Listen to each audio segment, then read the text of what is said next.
Muito boa noite, boa tarde, bom dia, amigos do podcast WhatsApp, o, o podcast mais desfalcado.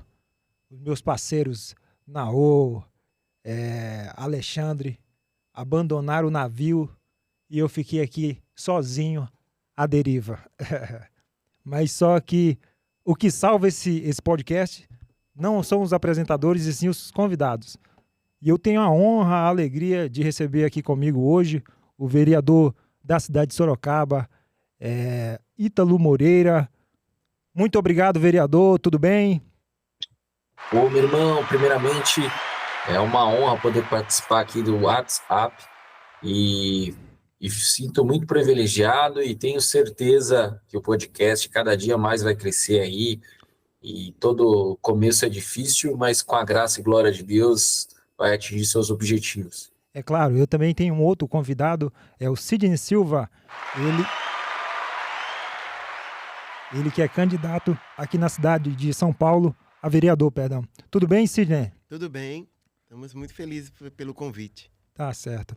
Muito obrigado por vocês dois estar aqui vindo conversar comigo. O Ítalo Moreira, ele recebeu a alcunha, né, vereador, de o vereador mais produtivo da cidade de Sorocaba. Eu queria saber com o senhor qual é a dificuldade, né, de administrar, de fazer parte da administração de uma cidade tão importante como a nossa cidade de Sorocaba. Olha, são vários desafios, né? Eu acho que o maior problema, como todo o Brasil, é o problema político, porque a questão nós, o Poder Legislativo, não temos o poder de gestão, mas de fiscalização.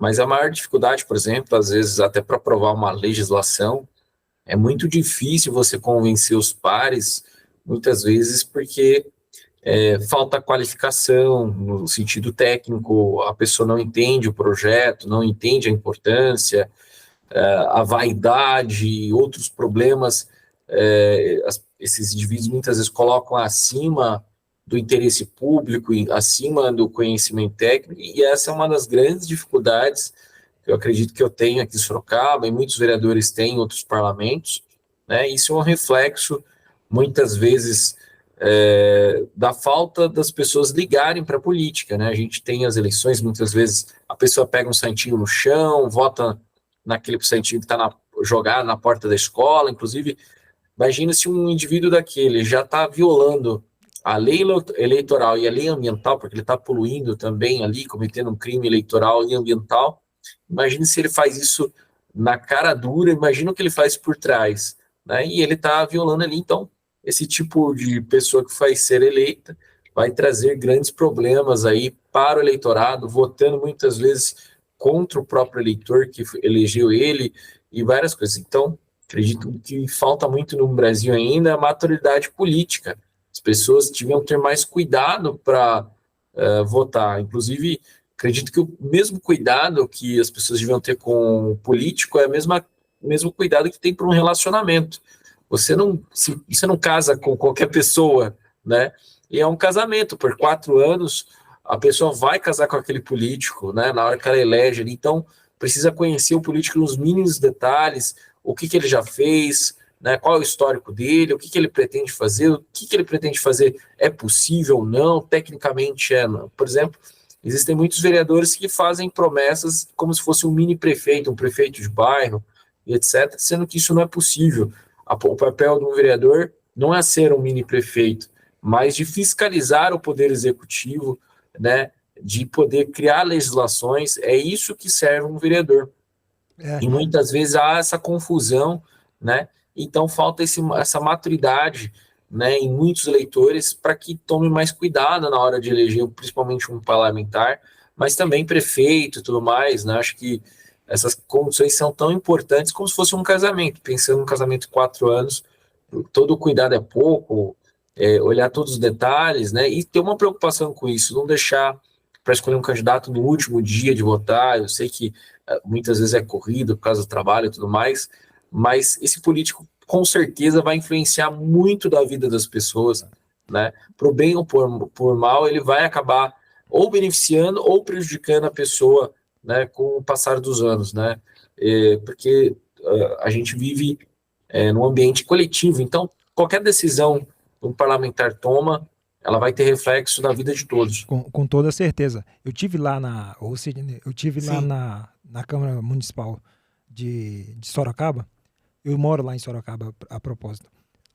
E eu fui muito bem recebido pelo vereador Ítalo, e ele, tanto por ele como a assessoria dele, e ele me mostrou justamente os projetos, o que estava ali sendo feito pela cidade. Anteriormente, o vereador Ítalo, você pode me reforçar isso que eu vou falar agora, Sorocaba sofreu muito com políticas, com a administração passadas, né? E ela veio se recompondo na administração atual, né? Do nosso prefeito Manga. Mas a população de Sorocaba tem muito medo ainda, porque eu como morador de Sorocaba, eu vejo que alguns amigos meus falam, mas o pessoal antigamente maltratou muito Sorocaba. Você acha que Sorocaba ainda teme ou já esqueceu meio que foi uma ferida que já sarou e o pessoal agora tem outros ares agora para se preocupar? Eu acho que todo impacto político ele é duradouro, né? Pode passar anos e isso vai sempre refletir. Então, houve vários problemas. A gestão anterior, Crespo e Jaqueline, foi marcada por conflitos, problemas políticos, né? E afetou muito a cidade. Por exemplo, existia um recurso do final da gestão Panunzi de 56 milhões de reais para a construção de 12 unidades escolares. E passou essa gestão Crespo e Jaqueline, entrou até mesmo no primeiro ano aí do governo Manga. E ninguém tinha percebido esse recurso, até que nós, numa fiscalização, juntamente com o Munícipe, né, ele falou, olha, vereador, um morador lá da Zona Oeste, aqui tinha uma creche, tinha um recurso. E nós fomos puxar e descobrimos que não era um recurso apenas daquela escola, mais de 14 unidades escolares, né? E aí, posteriormente, a gente até notificou o CAD, o órgão que cuidava, não sabia desse recurso. Aí a gente entrou em contato através do deputado Kim Kataguiri, a gente entrou em contato com a Vanessa lá no MEC, e nós fizemos várias reuniões e descobrimos, né, que tinha esse recurso e precisava apresentar vários documentos, várias coisas. Nós fomos até Guarulhos, né, conversar com um especialista, ele ajudou a gente a formatar uma indicação sobre os documentos que precisava apresentar, o que precisava fazer, e posteriormente a gente pressionou lá o CAD, que era o órgão de captação de recursos, e a gente conseguiu destravar um recurso, né, que hoje está construindo aí mais de 12 unidades escolares na cidade de Sorocaba. Então, você veja bem, 12 unidades escolares que o recurso ficou parado por anos lá, lembrando que o recurso ficou estático, ficou paralisado, então a inflação foi comendo o recurso. Se eu não me engano, era para construir 14 unidades escolares, mas por conta da inflação, deu para construir 12. Quer dizer, perdemos 2 creches aí por conta dessa bagunça que houve. Então, acho que falta muito em Sorocaba são políticas de Estado. Nós temos muitas políticas de governo, ou seja, são políticas que são daquele político ali durante aquele mandato e depois que termina se perde tudo. A gente precisa de políticas olhando aí para 5, 10 anos, né? Nós temos um plano diretor em Sorocaba, né, que inclusive vai ser revisado esse ano, mas esse plano diretor de Sorocaba só trata sobre zoneamento, né, da cidade. Se pode ser zoneamento residencial, industrial, misto, né? Ele só fala sobre isso. Ele não fala, nós não temos, por exemplo, planos diretores de segurança pública, de saúde, de educação, como outras cidades já têm. Por exemplo, a cidade de Jundiaí tem plano diretor, né, de educação, em Indaiatuba tem um plano diretor de segurança pública.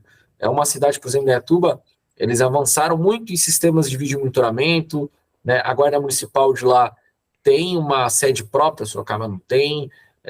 Lá eles têm, por exemplo, um stand de tiro para que os guardas municipais possam treinar o tiro.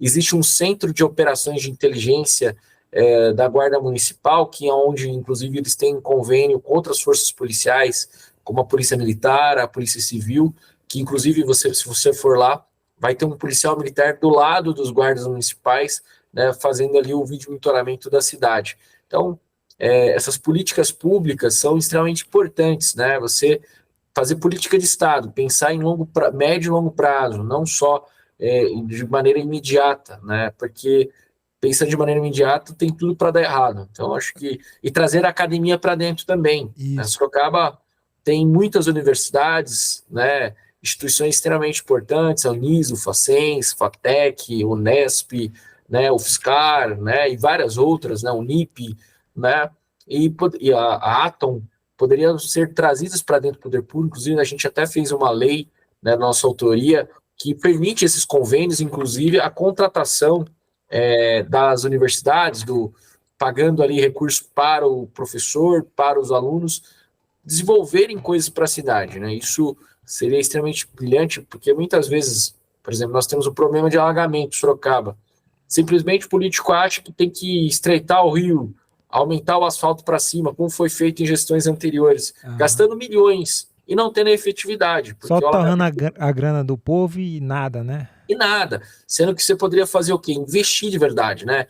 Investir em conhecimento, contratar as universidades para fazer estudos, mostrar qual a melhor solução possível e você gastar de maneira consciente, né? Olha, isso aqui é o melhor custo-benefício, isso aqui vai dar resultado, né? Amparado pela academia, pelos pesquisadores. Então, eu acho que falta muito isso na cidade de Sorocaba e a gente precisa estar trabalhando exatamente, inclusive para colocar essa lei em prática. A lei existe hoje, mas a execução depende do Poder Executivo. O Poder Executivo precisa colocar em prática, precisa querer contratar as universidades, né, para desenvolver soluções para a cidade. E tem várias possibilidades, né? E o senhor sempre ataca, você sempre, né, Ítalo, sempre ataca nisso, né? Que, por exemplo, você é um cara que você é conhecido. Você foi eleito pela Zona Norte, né, de Sorocaba? Eu fui eleito eu tive votos em todas as sessões. Todas as sessões? Todas as sessões. Mas aí, só pegando, o senhor defende, tipo, a tecnologia, o livre comércio, né? A livre iniciativa, né, privada. Você também destaca a questão dos aplicativos, porque eu vi anteriormente que você lutou para derrubar foi uma ordem, né, que proibia os aplicativos, né? Foi uma lei, né? Uma lei, que em é absurdo, 2015, né? Proibiram o transporte por aplicativo em Sorocaba, não era nem vereador, era ativista. Nós derrubamos essa lei que proibiu o transporte por aplicativo e, posteriormente, regulamentações de 2017, 18 e 19 que também inviabilizavam o transporte por aplicativo na cidade, prejudicando os motoristas, os passageiros. Nós derrubamos essa lei e várias outras leis, né? Nós entramos contra mais de 89 leis municipais, estaduais, que prejudicavam aí os empreendedores, os comerciantes, né, visando aí defender a liberdade econômica. E durante o mandato também, a gente aprovou uma lei revogando quase 200 leis que prejudicavam o empreendedor, né? Por exemplo, tinha uma dessas leis proibia a venda de pulseira colorida, algo completamente insano, mas era uma lei, né, que poderia desencadear uma multa para o comerciante. Nós também ajudamos a criar a Lei de Liberdade Econômica, que trouxe facilidade na abertura das empresas, na ampliação das empresas. Inclusive, o próprio prefeito Rodrigo Manga reconhece a importância dessa lei, que ajudou a atrair mais indústrias, mais empresas, mais investimentos, mais geração de emprego para a cidade de Sorocaba. E também, mesmo nos piores cenários econômicos, a gente teve uma crise, né, no país todo, com dificuldade de geração de emprego e tudo mais, mas Sorocaba estava na contramão do país, gerando bastante emprego, né, trazendo oportunidades por conta dessas leis de liberdade econômica. Também fizemos estatuto da desburocratização, reduzimos o ISSQN de 5% para 2% para startups e outras empresas de tecnologia, atraindo mais esse tipo de empresa, e também ajudei recentemente na criação do ecossistema Tropeiro Vale, que a gente quer criar uma espécie de Vale Silício na região metropolitana de Sorocaba. Logicamente, a gente não fez sozinho, mas com vários parceiros, né, universidades, Sebrae, Associação Comercial, né, o Ciesp e vários outros agentes aí, né, pessoas no CPF mesmo, né, que ajudaram. Uhum. Então foi muito importante. O vereador Ítalo, a gente está recebendo aqui também no estúdio da gente o nosso amigo Sidney Silva. Ele é candidato a vereador, ele também tem uma larga história em causas sociais. Ele era ex-morador de rua? Assim? Eu fui morador de rua, então, aqui na capital. Ele é um cara assim que ele já tem uma história de sofrimento e conhecimento na região em que ele mora bastante. Ele vai ser, ele já é candidato, né? Não é pré, né? E o senhor é vereador de fato, já é reeleito, inclusive.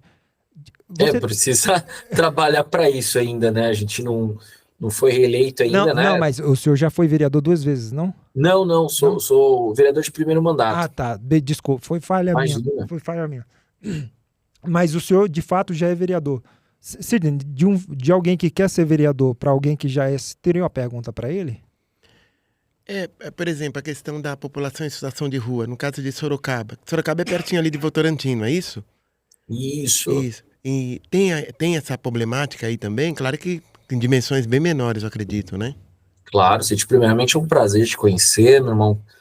Que bairro que você é de São Paulo? Eu sou da região central da cidade, eu nasci na região central. Eu nasci e fui criado no distrito do Grajaú, lá na Vila São José, ali, Vila Quitana, Jardim Caraí. Zona Sul. Na Zona Sul. Olha, a gente tem, como a maior parte das cidades brasileiras, o mesmo problema, né? Nós temos problemas, temos vários perfis de moradores de rua, né? Nós temos moradores de rua que são idosos, né? Questões socioeconômicas e, principalmente, dependentes químicos, que eu acho que esse é o maior problema, né?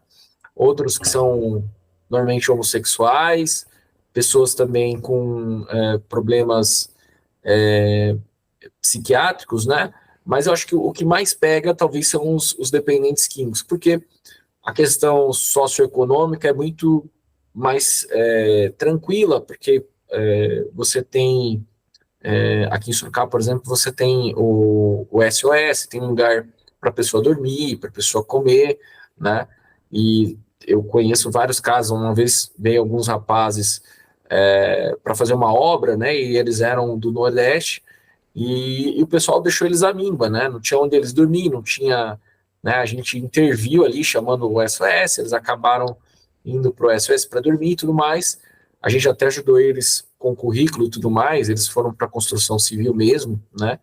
E graças a Deus deu certo. E depois de alguns meses, né? Eles conseguiram até alugar uma casa, logicamente uma situação bem precária ainda, porque, né, eles eram sem nada e literalmente começando do zero, mas já estavam em uma casa, morando ali, acho que eram 6 ou 7 rapazes morando junto, né, todos pagando aluguel ali e compartilhando as despesas, né. Uhum. Então, o problema socioeconômico não é tão difícil, logicamente é difícil, mas assim, não tão complexo quanto os outros, né. Nós temos o problema dos os idosos abandonados, esses são bem complexos, né? A gente sempre tenta, muitos deles têm benefício, aposentadoria, você consegue remanejar eles para um asilo, né, para cuidar deles. Claro, não é tão fácil conseguir uma vaga, mas é possível, né? A mesma coisa dos outros, né? Agora, o agravante sempre é quando é dependente químico ou tem um problema psiquiátrico, né?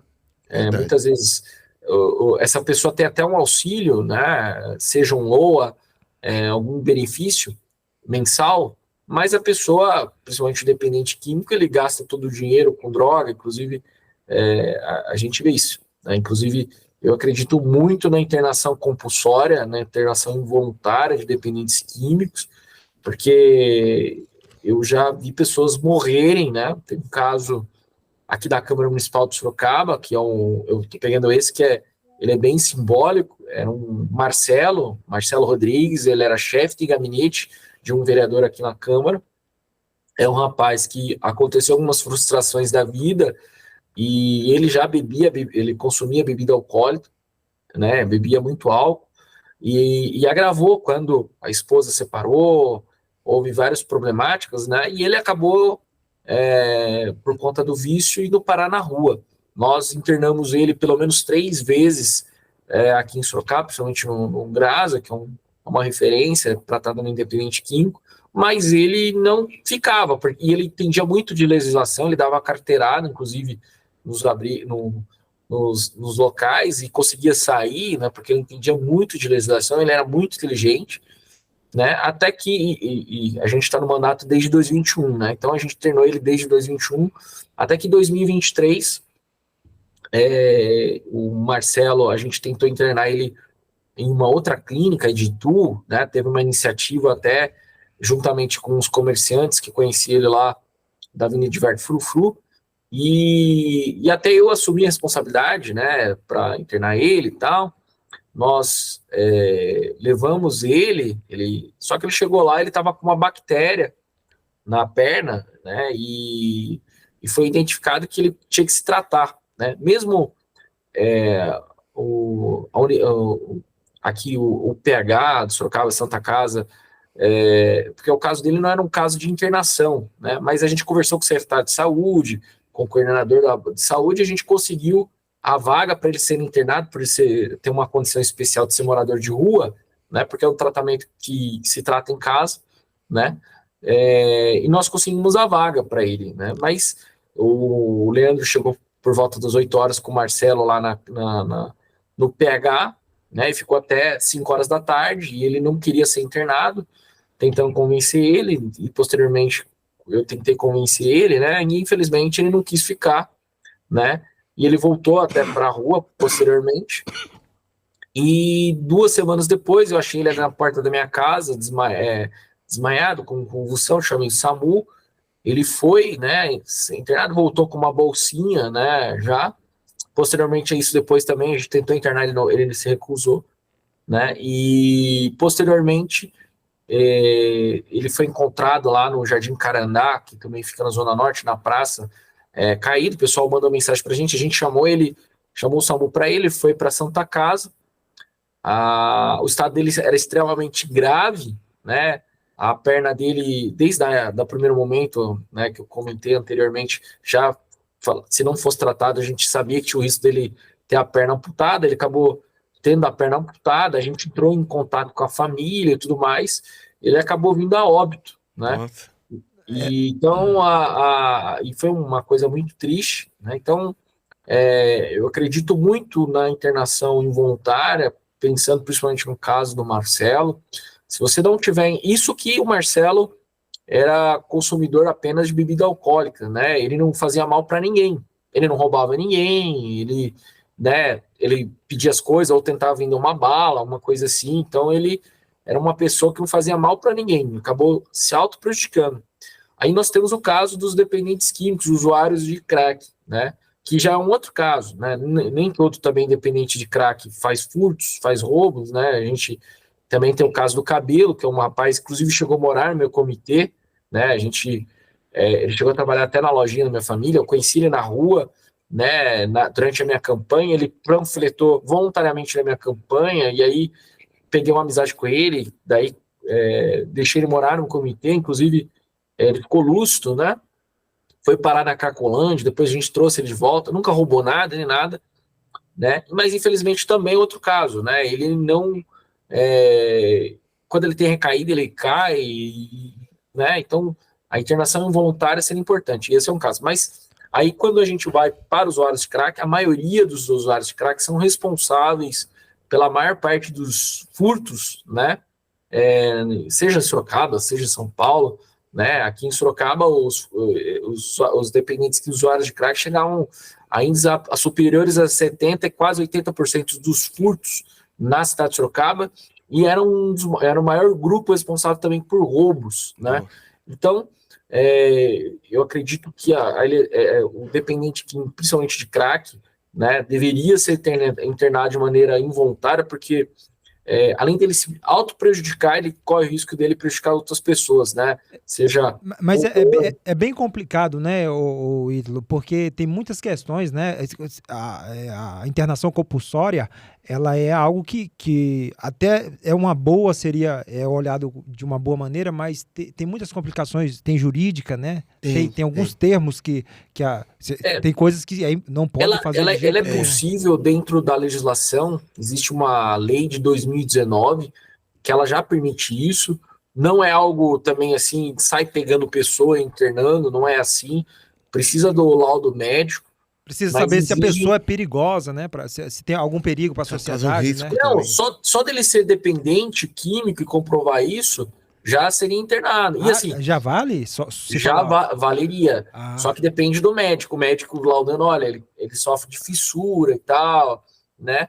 E isso seria possível. Só que exige uma movimentação do poder público. Inclusive, eu fiz um projeto de lei baseado nessa lei de 2019, né, para tentar ajudar. Inclusive, quando a gente olha para alguns países europeus, por exemplo, a própria Finlândia, a internação compulsória lá, ela existe, ela tem muitos bons resultados, né? É até engraçado, por exemplo, o pessoal fala muito no Brasil da legalização da maconha na Holanda, né? Mas a própria Holanda tem internação involuntária. Se na Holanda, por exemplo, principalmente usuários de crack, tem internação involuntária e assim, acontece de maneira muito, muito rígida lá, né? Então, às vezes o pessoal olha para um exemplo, mas não olha o outro, né? Então, a Holanda é um exemplo. Lá, ao mesmo tempo que você tem a legalização da maconha, e também não é assim saindo usando maconha em qualquer lugar, né? Tem as áreas próprias, se a pessoa for pega fora desse local, ela é presa, né? Não pode ser pego dirigindo, né? Você também é preso. A lei na Holanda é muito rígida, né? Eu tenho amigos que fumam maconha. Eu já fumei, já faz um tempo que eu deixei de fumar, assim, mas não era nenhum viciado. Eu fumei por. Como é que é? Maria vai com as outras, né? Que a mãe fala. Então, mas a maconha, ela é muito diferente, né? Eu tô dando um exemplo, por exemplo, a maconha, ela prejudica as sinapses, as suas ligações, se você tiver uma genética que nunca manifestou, mas pode manifestar de você ter um problema psicológico, como a esquizofrenia, né? Existem vários casos, mas assim, o usuário de maconha, ele não, quando a gente olha principalmente para o crime, ele não está muito relacionado, até porque a fissura, etc., que a gente vê no crack é muito diferente, né? Então, independente de maconha, né? Eu nunca usei nenhum tipo de droga, nem nada, mas a gente estuda. A maconha, ela tem esses problemas que eu falei para você, mas o maconheiro, ele não tem um comportamento normalmente agressivo. Não tem. De coisa. Os dependentes químicos que vão ter e assim, ele consegue trabalhar, ele consegue manter uma vida, etc., assim como uma pessoa que consome bebida alcoólica, né? Aliás, o alcoólatra tem gera mais problemas sociais do que o maconheiro. Então, você vai ver lá, um maconheiro não está muitas vezes relacionado com violência doméstica, né? Ele pode estar relacionado, por exemplo, com trânsito, batidas, umas coisas assim, né? E que também não é muito, né? Não sei se já saiu notícia, bateu porque tinha fumado maconha, não sei. Também não é muito, né? Esses casos de acidente. Não, acontece, tem vários casos, né? Então, é um entorpecente, a pessoa que usou aquilo, ela tá com efeito alucinógeno, ela pode bater, porque ela tá vendo, mas assim, é muito diferente, e isso que eu tô colocando, por exemplo, na Holanda, você tem a legalização, né?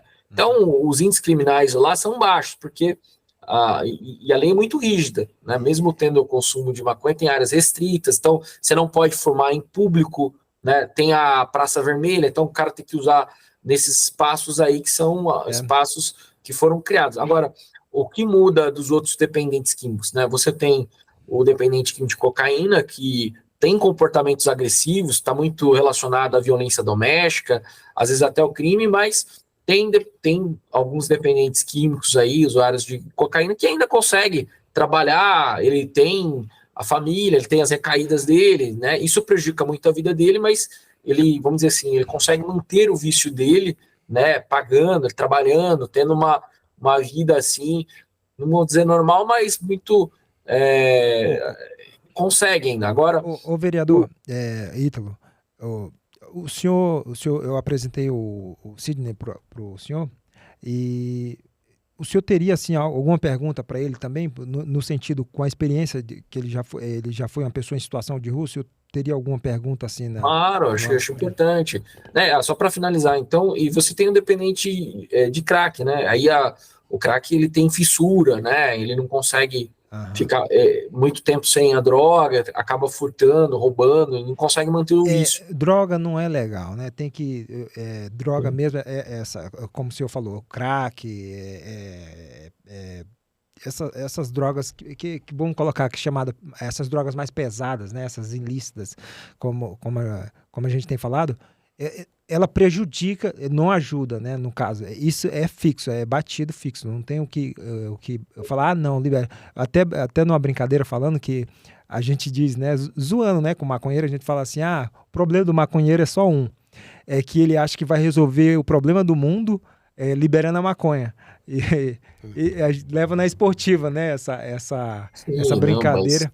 Mas não é o caso, né? Não vai resolver o problema do mundo liberando a maconha, mas é o que eles acham, né? No caso, tem muitos que falam, não, isso aí, a maconha não incomoda ninguém, pode liberar que não incomoda ninguém. Tem vários riscos de saúde por trás, mas queria conhecer o Sidney melhor, né, Sidney, dentro da sua experiência, da sua vivência, que você acha que falta para o morador de rua. Acho que a gente tem que aprender com o seu exemplo, acho importante o que falta para poder trazer as pessoas, né? Tentar.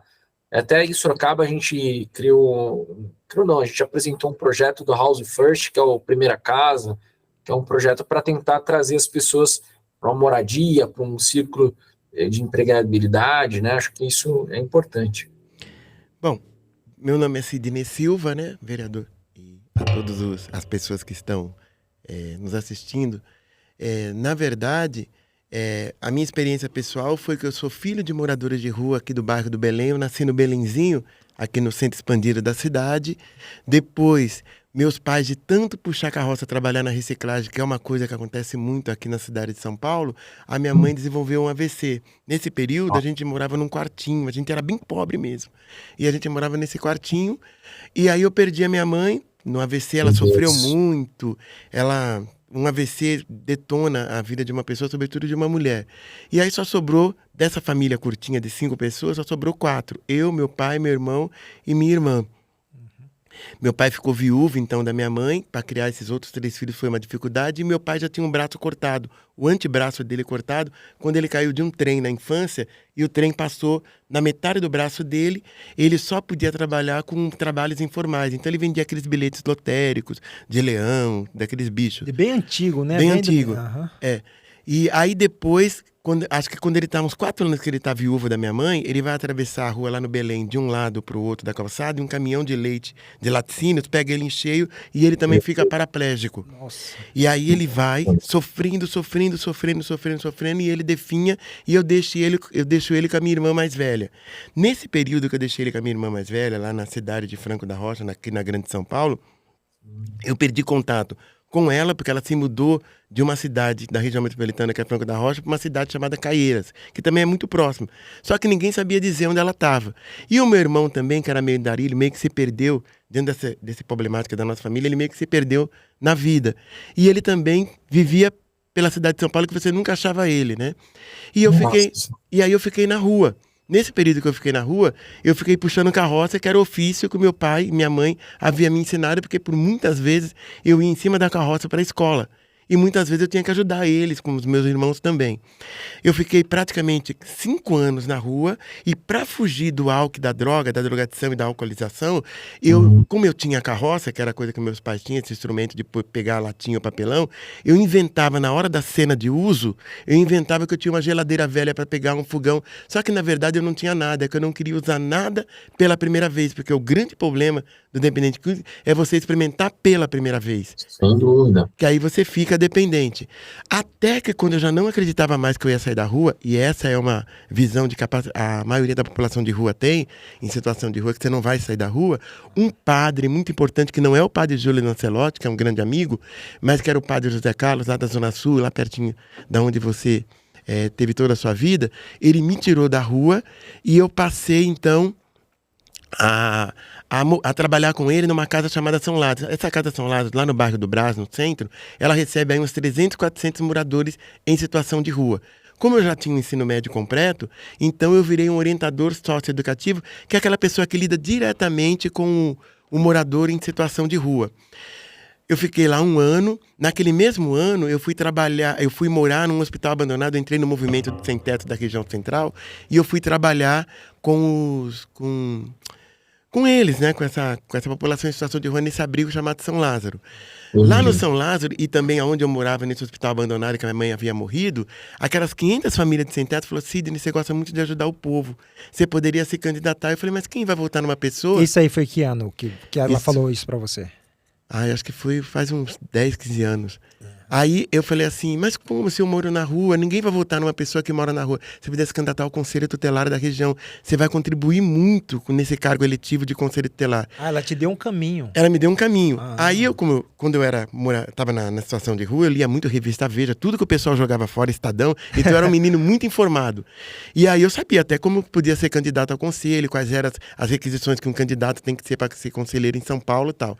E aí, apesar de todo o preconceito que eu via nessa questão da eleição, para você ser, de um morador de rua, você pular para o Conselho Tutelar, que é um órgão federal que ela é organizada no Brasil inteiro, a Lei 8.069/90, que é do Estatuto, eu me candidatei ao Conselho da Moca e fui o primeiro e única pessoa em situação de rua a ter sido eleito e reeleito em 2 mandatos conselheiro tutelar da Moca. E eu fiquei ali combatendo os graves crimes contra a criança e adolescente, que infelizmente em todo o Brasil são muito graves, sobretudo da pedofilia. Sim. Quando eu estava no meu 2º mandato, um médico muito rico levou um adolescente lá de 15 anos e ele usava a cannabis, a maconha. E eu determinei que ele fizesse o CAPS. Né? E aí ele fez o CAPS, em 6, 7 meses ele foi reduzindo o uso da cannabis, e aí então ele se livrou definitivamente do uso da cannabis. Mas no caso, esse era um amigo, um colega seu. O senhor nunca teve problema com droga? Não, eu nunca usei droga porque eu fugi com a estratégia da carroça, o tempo todo fugindo do álcool e da droga, porque eu já achava que tá na rua, não ter mais a minha família perto de mim, que eu nem sabia onde estava mais os que estavam vivos, né, que supostamente estavam vivos, e eu ainda usar droga e álcool, eu teria um problemão para sair da situação, era melhor só não ter casa. Nossa. Né? Isso era uma coisa que eu pus na minha cabeça, e aí eu tinha que fugir, porque a estratégia, quando você tá na rua, a estratégia para você fugir do álcool e da droga é muito difícil. Mas eu já estava há 4 anos na rua, 4 para 5. Aí então, já lá no conselho, ajudei esse adolescente, ele com 6, 7 meses se livrou do uso da droga, e o pai dele ele perguntou qual era o meu sonho. O pai dele era muito rico. A mãe também, mas quem tinha a guarda desse filho adolescente era o pai. Mas eu tive que acabar deixando com a mãe por um conflito que o pai tinha com o filho pelo uso da maconha. Porque ele queria que o conselho desse só um susto. Ele falou: leva ele para um abrigo e deixa ele no abrigo. Eu falei: não, o conselho tutelar não dá susto em criança nem adolescente. Conselho tutelar e o estatuto da criança e adolescente é muito claro. Se ele admite aqui no conselho que ele é usuário de maconha, o senhor que é pai dele, que é um médico, admite que ele usa maconha, inclusive você já presenciou essas cenas de uso lá no seu condomínio de luxo, só cabe ao conselho tutelar encaminhar ele para o tratamento. E o tratamento é muito complicado, porque o tratamento ele pode querer fazer o tratamento e se livrar da droga, do uso da maconha, mas ele pode também conviver com essa maconha como tantas outras pessoas podem conviver. Mas vamos tentar. Ele não é um cara que tem 40, 50 anos que já usa. Ele é um menino que só tem 15 anos. E mandei ele para o tratamento no CAPS e deixei ele com a mãe. Eu fiz uma papelada. No caso, na visão lá eles estão mais especialistas, eu só vou fazer a pergunta de leigo. No caso, a pessoa quanto mais jovem, né, quanto menos idade, é mais fácil sair ou é mais difícil? Eu não sei se é mais fácil, mas eu imaginei que como ele só era um adolescente de 15 anos, ele estava no começo da maconha, eu falei: quem sabe lá no CAPS, só que ele era um menino muito rico, ele já tinha conhecido uns 20 países da Europa. O pai dele tinha levado ele no mundo inteiro para poder cuidar dessa questão. Né? Não, ele morava na época, ele morava onde o Luciano da dupla Zezé de Camargo também morava, o pai. E aí eu deixei ele lá no CAPS. Quando ele ficou ouvindo nas rodas de conversa como os meninos pobres foram parar no uso de vários tipos de droga, aquilo emocionou ele, porque os meninos não tinham comida para comer, não tinha nada. Bom, em 6 meses ele parou de usar maconha. E aí o pai dele, depois, que ficou muito bravo comigo, porque eu acabei deixando ele com a mãe, avisei o juiz do Fórum João Mendes que ele ia ficar com a mãe para fazer o tratamento, o pai dele falou: Sidney, você tem um sonho, eu queria te pedir perdão. Eu falei: por quê? Eu sou um cara muito rico. Você poderia ficar pensando, você é muito pobre, o conceito ela ganhava uma mixaria na época, ainda ganha até hoje aqui na capital. Você poderia achar que eu tenho influência, eu poderia comprar pessoas. Poderia comprar um desembargador que derrubava a sua decisão. Na cabeça dele, ele poderia falar: não, o Estatuto da Criança e Adolescente é muito claro.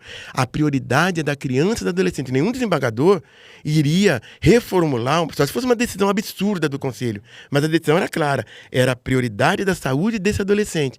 Bom, o pai dele acabou entendendo e pagou a faculdade para mim. E aí eu me formei pedagogo, professor e podendo ser diretor de escola. Olha só, que quando ele pagou a faculdade. E isso tudo, isso faz quanto tempo? Essa parte, para você propriamente entrar na política, querer concorrer a um cargo público. Isso levou quanto tempo? Até você decidir? Ou antes você já havia tentado? Quando eu já era militante da área da infância e da adolescência, e conselheiro muito militante, até mesmo antes de ser conselheiro, que eu já era um militante nato na rua. Pelas literaturas que eu lia e tal. Aí eu me vi num cargo político, mas eu me via mesmo num cargo político, indo no parlamento, de vez em quando eu, como morador de rua, ia assistir os vereadores, às vezes eu ia na Assembleia Legislativa também, eu vi, e eu me via ali, mas eu era um menino pobre, carente, mas eu olhava para um deputado e aquelas palavras bonitas lá na hora na tribuna, aquilo me encantava, mas eu era completamente oposto àquele mundo, né? Eu estava ali nas galerias ouvindo. Só que depois, quando você vai fazer as políticas públicas voltadas para a criança, atrás de uma criança, um adolescente que sofre mal-estar, tem sempre uma mulher que apanha. Atrás de uma mulher que apanha e a criança, você vai para a delegacia da mulher para fazer o boletim de ocorrência. Eu fui entrando em contato com um universo que não era o meu. Quantas vezes eu me encontrei com o juiz? Eu me lembro da minha primeira vez, que eu estava na minha segunda semana no Conselho da Moca, e que eu chamei um juiz de poxa meu. Eu tinha acabado de sair da rua. Era um caso grave de uma avó que ela tinha mais ou menos uns 6 ou 7 netos e que os pais estavam presos por uso de droga. Era numa comunidade carente, que hoje a gente chama de comunidade de baixa renda, mas era uma favela na época no bairro do Belém, bairro que eu nasci inclusive. E aí eu fui visitar sem saber que o caso dela já estava no fórum, João Mendes, e que as crianças seriam retiradas pelo juiz, pelo judiciário. Quando o juiz me chamou lá na outra semana, que eu já tinha conseguido todas as políticas sociais para essa vozinha, eu tinha conseguido Bolsa Família, requisitado Bolsa Família, requisitado tratamento pediátrico para todo mundo. Eu tinha feito tudo para aquela avó. Só que as crianças iam ser retiradas dela porque ela não dava conta. Ela com 80 anos, ela tinha escadinha de 6, de 7, e tinha um de 16 que estava na biqueira. Nossa. E aí eu fui lá para conversar com ele. Eu, como conselheiro, eu fui até lá, conversei com ele. Eu falei, não, eu vou tentar conseguir um aprendiz para ele. Ele fica meio período no trabalho de aprendiz e no outro meio período ele vai para a escola. E pôs todo mundo na escola e pôs todo mundo no aprendiz que eu consegui. Enfim, quando eu chamei esse juiz de poxa meu, eu me lembro como hoje, doutor Adalberto Camargo Teles de Aranha Filho. Já morreu? Não, ele tá vivo, ele agora é desembargador. Ele pulou para desembargador. Tira o que eu falei. Não, ele é desembargador, acho que da infância, né? Porque ele era juiz titular da vara da infância. Quando eu chamei ele de poxa meu, quando ele falou que ele ia retirar os netinhos dessa senhorinha, na hora eu exclamei, poxa meu, você vai fazer isso com ela? Imagina um conselheiro, mas eu tava no meu segundo mandato. Puxar a briga com o desembargador. Não, você chamar um juiz de poxa meu. Poxa, meu é coisa da rua, mas era a minha cultura da rua, caramba. Eu não ia chamar ele de meretíssimo, que eu nunca tinha me encontrado. Era meu coisa segundo. De paulistano. De paulistano. Enfim, ele brigou comigo, ele colocou assim o dedo no meu rosto. Com quem você tá falando, poxa, meu? Na hora eu podia ter pegado, né? Mas pra piorar, eu falei, com você. Foi mesmo? Em vez de eu melhorar a situação, eu piorei, falei, com você. Aí depois ele olhou pra mim, ele falou assim, nunca mais me chame de poxa, meu. Pro seu governo, doutor Adalberto, meritíssimo, sua excelência, eu sou um juiz de direito da Vara Central de São Paulo da criança e adolescente. Você quase tocou num semideus, muito difícil. Só que ele me amou depois, ele falou, conselheiro, agora me explica uma coisa, por que poxa meu? Essa senhora não tem a menor condição de cuidar das crianças. Eu falei, não, ela tem um vínculo muito grande com os netos e eu já consegui colocar todo mundo na escola, eu já consegui o Bolsa Família para todo mundo, uma transferência de renda, tal. Eu já tinha ido no CRAS, eu tinha feito tudo por ela. Então esse é o seu dia a dia, era o seu dia a dia. Agora você entrou pra política de fato. Não, nesse dia a dia tem coisas mais graves, assim, você ouviu um pedófilo ao vivo, eu peguei avô eu não tenho transando com estômago criança, pra isso, cara. eu peguei tio avô transando com criança, eu peguei o pai biológico transando com criança, e você tem que ouvir calmamente, o conceito lá tem que ouvir, você não pode julgar, porque quem julga é o judiciário, quem acusa é o Ministério Público. Eu fui entendendo ao longo do período do primeiro e do segundo mandato o que era ser conselheiro tutelar, mas na raça. Só que eu tinha a sorte de ter visto as violações na rua. Ao contrário de todos os conselheiros da cidade de São Paulo, eu era o único que tinha visto várias violências na rua enquanto eu era conselheiro, enquanto eu era catador de papelão. Então você sabia o problema, você sabe o problema ali na raiz, né? Você sabe você sabe esse é o caminho, eu sei os poréns, né? E a sensibilidade, porque... E a pedofilia é uma coisa, antes do mandato, né? Eu nasci na periferia, nasci na quebrada, mas... Graças a Deus, meu pai e minha mãe sempre foram pais muito presentes, né, e tive uma criação católica, né, eu sou católico, e isso foi muito importante para mim, inclusive vários amigos aí durante a juventude acabaram se perdendo, morrendo, né, tem um amigo nosso que é o Guilherme, acabou morrendo, mas graças a Deus sempre tive uma criação, então, para mim a pedofilia, que a gente sempre via no noticiário e tal, eu achava algo assim, não acho algo comum até hoje, mas... Eu achava que era algo muito difícil, assim, era um caso ou outro isolado. Não, é bastante.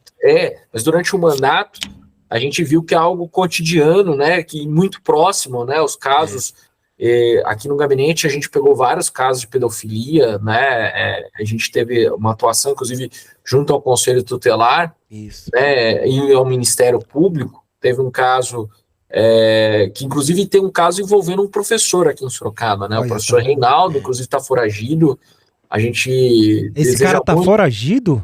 Tá foragido, a gente deseja muito que ele vá para a cadeia, seja preso, e o mais absurdo, né, a gente percebe algumas falhas do judiciário extremamente complicadas, porque a gente já viu pessoa inocente ser presa, e esse caso aí, que é um caso bem complicado, né, eu tô falando de pessoa inocente porque teve um caso aqui do Jardim Leocádia, onde tinha 5 seguranças, né, uma mulher pegou um carro e tentou dar ré para matar os seguranças, e aí você tinha 2 que eram policiais, esses 2 policiais sacaram a arma, efetuaram disparos para se defender também da tentativa também de ser atropelado, mas tinha 3 outras pessoas, né, que nem tinham arma nem nada, e os 5 acabaram sendo presos e ficaram quase um ano aí presos, né, com uma prisão preventiva. Inclusive, esse rapaz que inocente, né, tinha um vídeo mostrando que não deu tiro.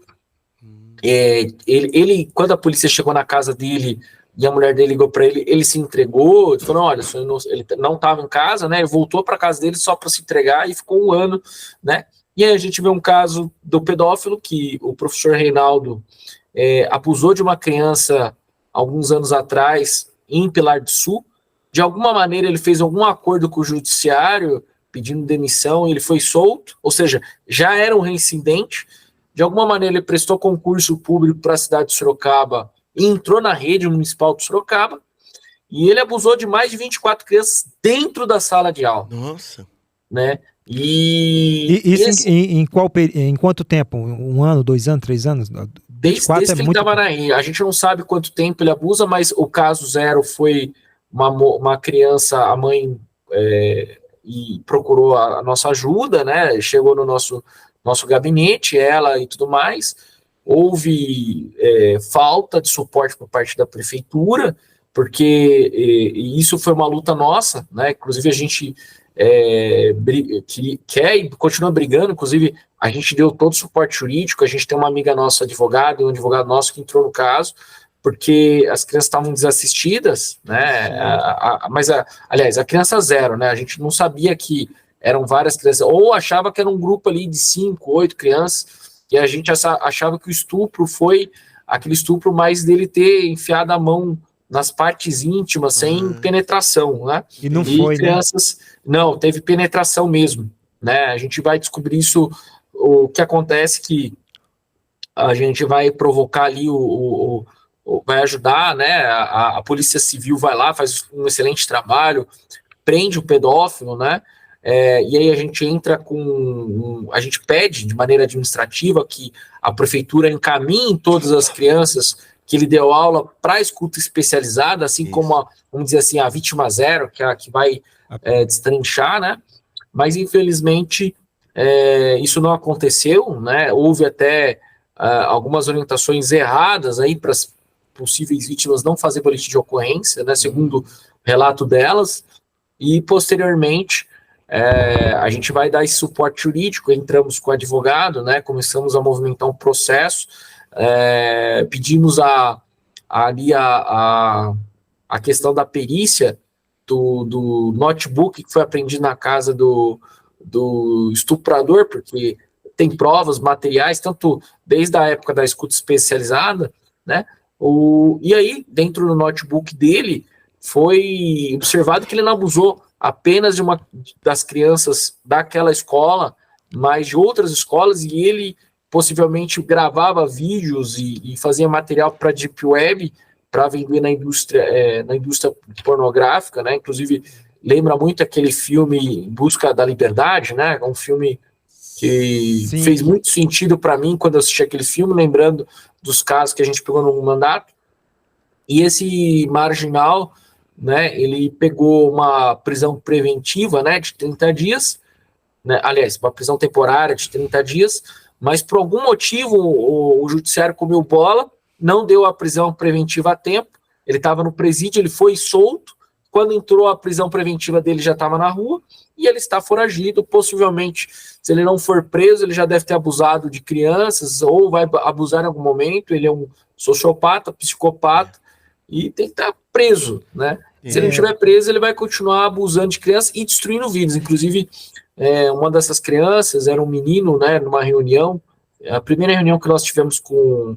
Primeira não, a terceira reunião que nós tivemos foi com um grupo de 8 mães, e tinha e pelas conversas que a gente tinha com a Polícia Civil, esse vagabundo, ele dava tablet para as crianças, celular, jogava Roblox com as crianças, né? E o principal perfil das vítimas eram principalmente meninas, né? Que não tinham a figura paterna, né? Então ele pegava as crianças mais vulneráveis possíveis, né? Para abusar.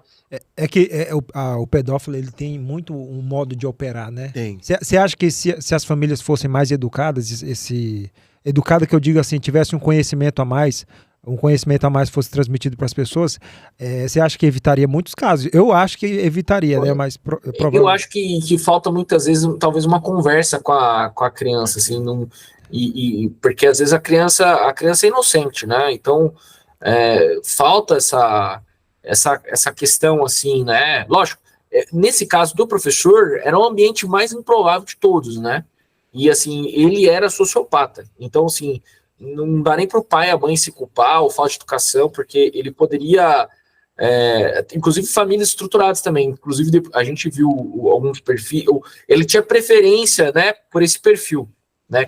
Famílias, mãe solteira, que, né, ele tentava assumir a figura paterna, né, inclusive ele falava para a própria menina, eu que sou seu pai, né, ele falava coisas indecentes sobre a mãe da menina, olhava fotos da mãe da menina junto com a criança, né, posteriormente a criança vai contar isso, mas também famílias estruturadas, inclusive tinha uma outra criança que ele tentou abusar, ele teve a ousadia de se passar por corretor imobiliário, entrou num condomínio, num prédio, olha a ousadia do cara, e chamava a criança para descer. Isso foi provado, inclusive, pelas conversas do WhatsApp. E aí que começou a cair a casa dele, porque essa criança contou para a mãe. Aí a mãe olhou o WhatsApp, e aí a menina, a vítima zero, era a menina dessa. Então, a partir daí começa todo o movimento, né, e começa a cair a casa desse vagabundo, né?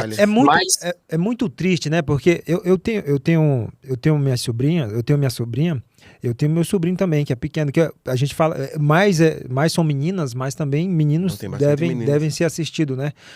E minha irmã e o meu cunhado, eles têm muito cuidado, eles têm muito zelo, porque qualquer um, isso pode ser de qualquer um. No conselho eu peguei padres, eu peguei pastores, eu peguei padrastos, eu peguei o segundo, terceiro marido da mãe. E isso cria um trauma na criança e ela carrega para a vida toda. Não tem essa de que vai fazer um tratamento, vai passar por psicólogo e vai resolver a vida dela. Não, fica com trauma.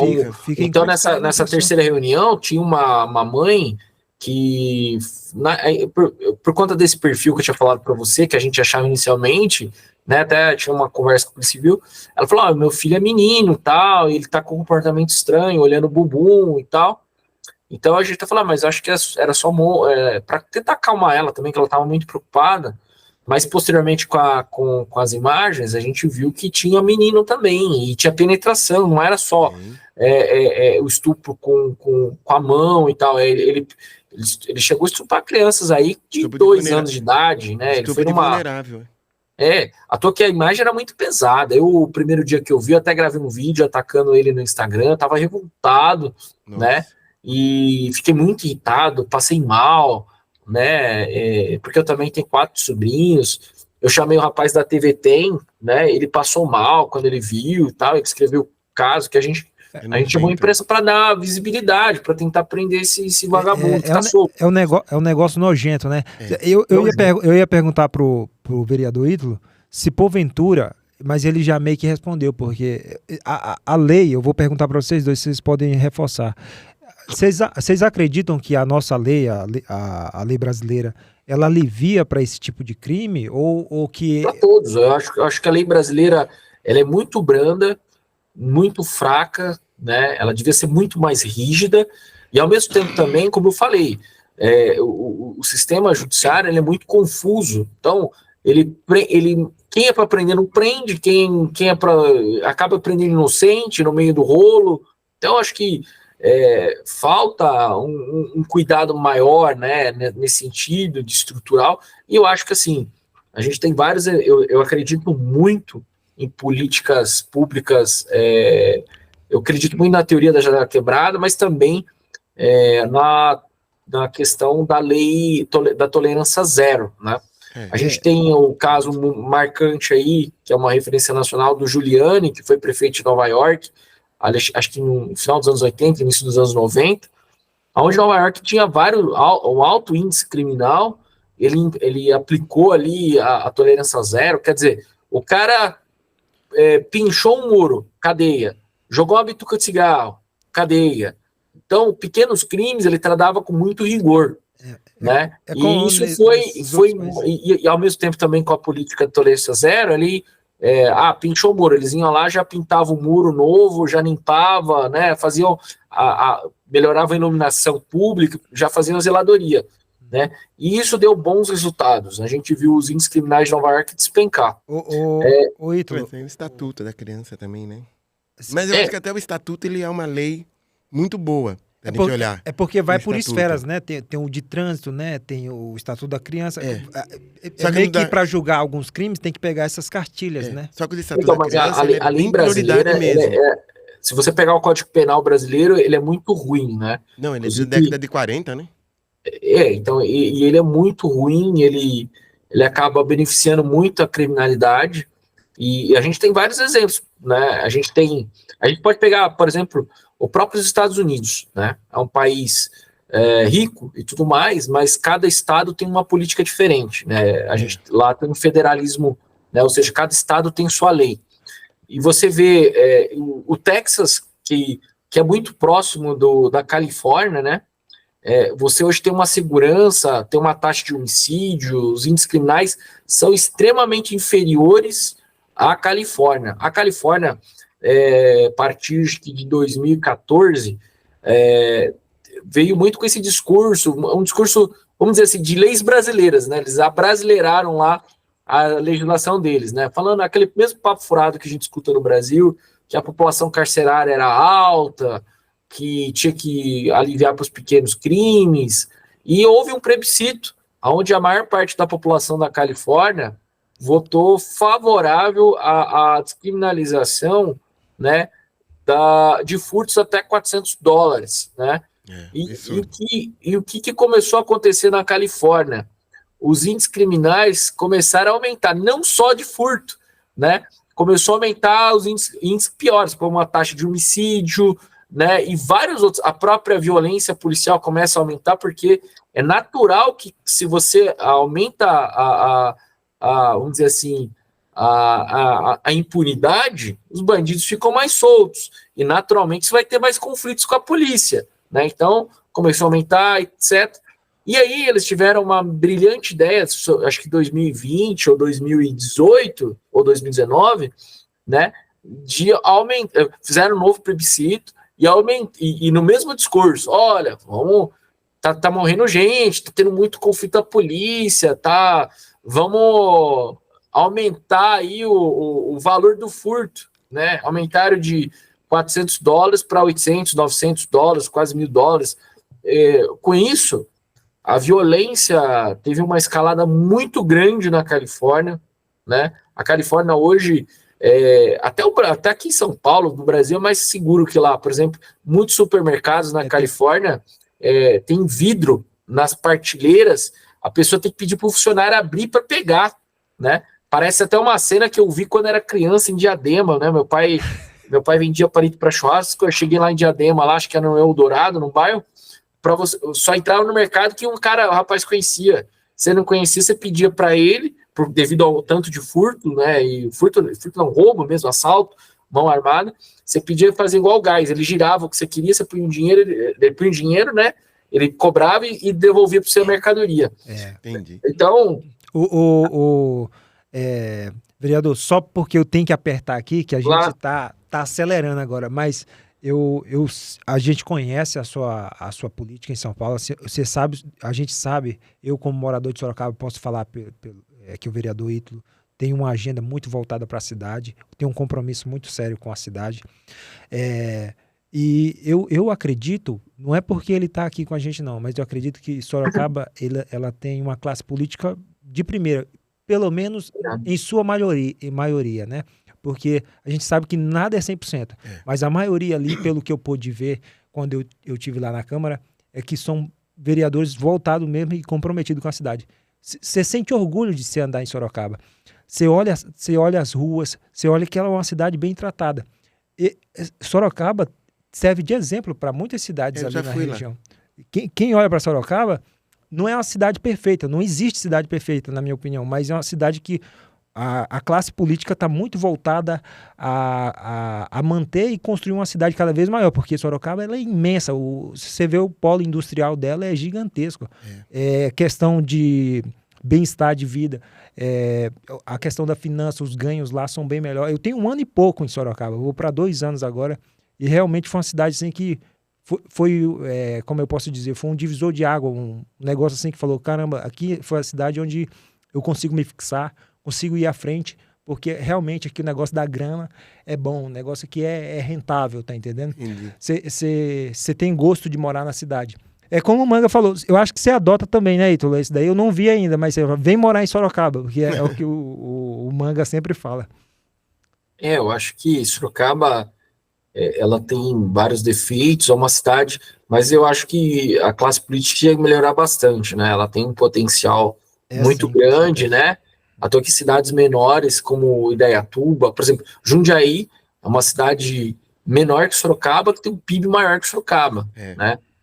A população tem uma qualidade de vida muito maior, né? Educação, o sistema de saúde de Sorocaba hoje é bem complexo, né? Eu acho que, por exemplo... algumas questões de saúde na capital paulista é melhor que da cidade de Sorocaba. Sim, com certeza. Eu acho que a gente tem, de fato, o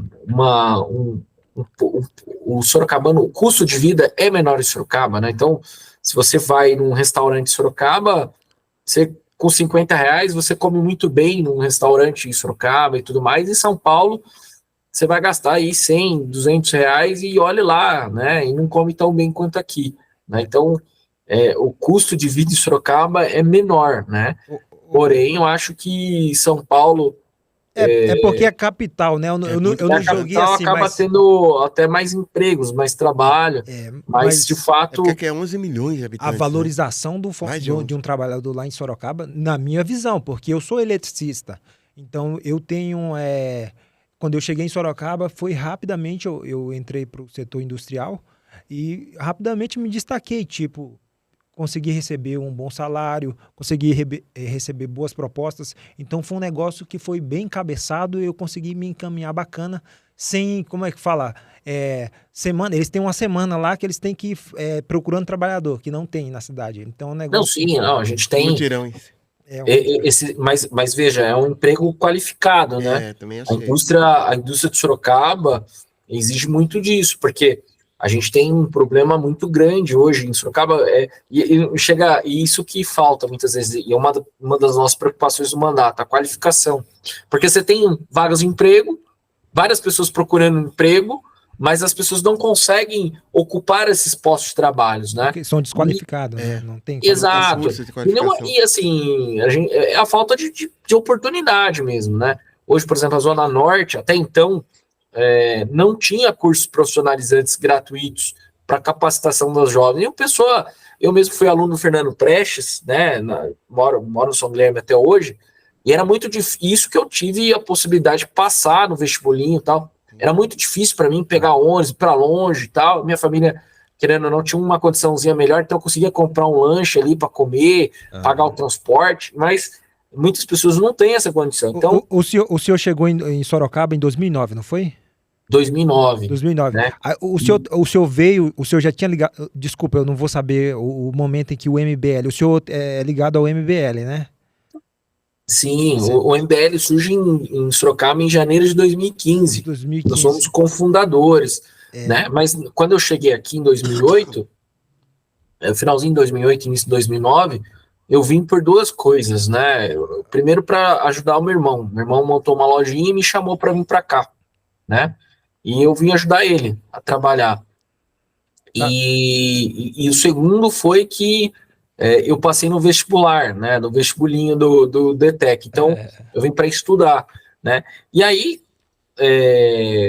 a toa que morava eu e meu irmão sozinho, né? No início. Depois, meu irmão aluga uma casa e vem minha cunhada, né? E aí, em 2011, meus pais, né? Acabam se mudando, vem a casa deles em São Paulo, acabam se mudando para Sorocaba, né? Viu como Sorocaba é bom? Ele foi outro, foi. Sim, não.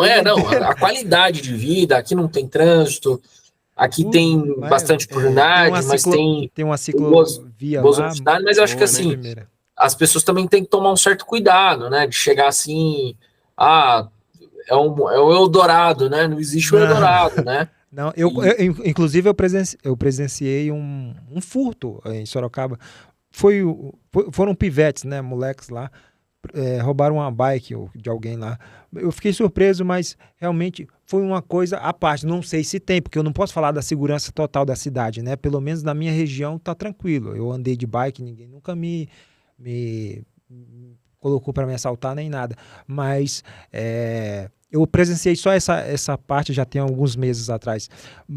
Só esse evento aí. E o que eu digo assim, a segurança de Sorocaba é boa, mas, claro, tu não vai andar de peito aberto, você tem que ter cuidado quando você sai de casa, né? Não tem paraíso, por exemplo, né? Sorocaba tem índices criminais piores que São Paulo, por exemplo. Tem?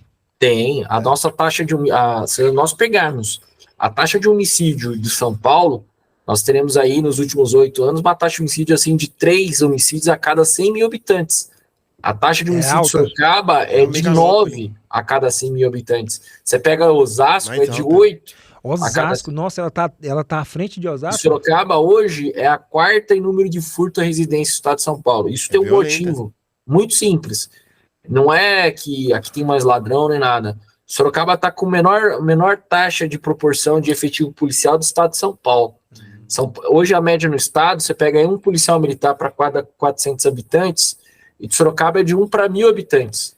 O efetivo de Sorocaba hoje é menor que 1994. Então a nossa população hoje é de 732 mil habitantes, temos aí um efetivo mais ou menos de 757 policiais militares, sendo que em 1994 nós tínhamos aí 400 mil habitantes e quase 1.000 policiais militares. Então esse baixo efetivo reflete a nossa segurança. Tem vários estudos, tem um estudo da Universidade do Distrito Federal, mostra que quanto maior o efetivo policial, menor a taxa de homicídio. A gente tem outro estudo interessante, também da própria ONU, né? A ONU fez estudos mostrando, e quando eu falo de efetivo policial, eles falam de efetivo de ronda ostensiva, não policial investigativo, judiciário, não. É ronda ostensiva. É mostrar a presença da polícia dentro da cidade. Exatamente, a polícia ela é muito importante. Então, essa questão do efetivo traz bons resultados.